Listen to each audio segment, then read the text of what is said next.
Kementerian Pertahanan mengajukan anggaran sebesar Rp129,3 triliun di tahun anggaran 2021. Anggaran jumbo yang selalu didapatkan oleh kementerian ini diharapkan tidak hanya sekedar untuk belanja saja, tetapi dapat disalurkan untuk riset pengembangan alutsista Indonesia di masa depan. Selengkapnya kami paparkan dalam Swasembada Alutsista ala Indonesia. Kita mulai dari volume impor Kementerian Pertahanan berdasarkan data BPS sejak periode 2015 hingga 2016, volume impor senjata dan amunisi ini sempat melonjak 2 kali lipat ke 558,3 juta dolar. Kemudian sejak 2017 hingga 2019 kita lihat total impor ini terlihat menurun.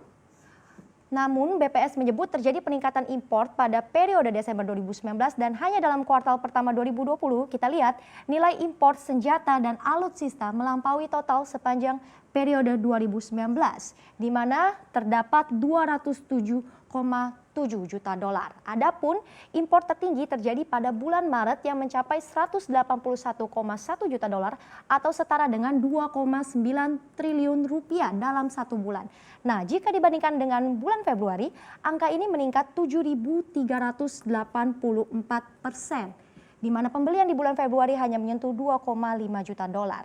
Nah, dengan adanya volume impor senjata yang meningkat drastis, lantas produk alutsista apa saja yang dibeli oleh Kementerian Pertahanan? Kita lihat di slide berikutnya. Inilah beberapa alutsista unggulan yang dikabarkan sudah ataupun masih dalam proses pembelian oleh Kemenhan di tahun 2020. Demi memperkuat pertahanan laut Indonesia atas kasus masuknya kapal asal China ke perairan Natuna di awal tahun, pemerintah membeli kapal ocean going asal Denmark. Pada saat itu, kapal-kapal patroli laut milik Indonesia diyakini belum cukup untuk menjangkau seluruh kebutuhan pengamanan.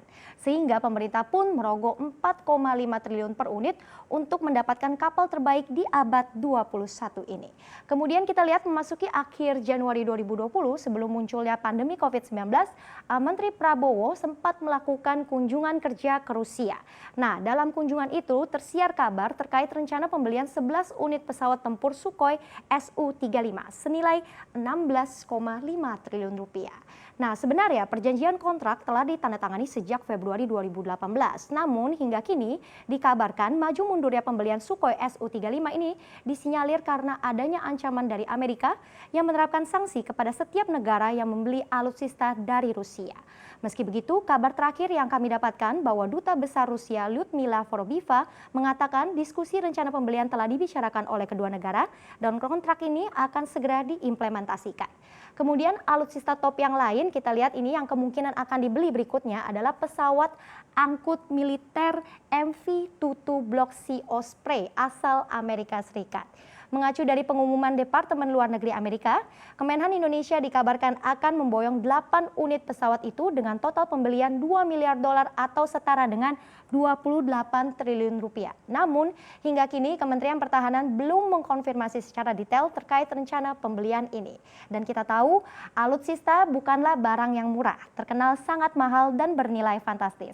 Sehingga Kementerian Pertahanan disarankan untuk mandiri dan beralih ke produk alutsista dalam negeri. Mengapa hal ini penting? Kita lihat di slide berikutnya. Kementerian Industri Alutsista Nasional sangatlah penting. Pasalnya, jika Indonesia membeli alutsista dari satu negara, tak bisa dipungkiri Indonesia pun juga akan bergantung pada negara itu.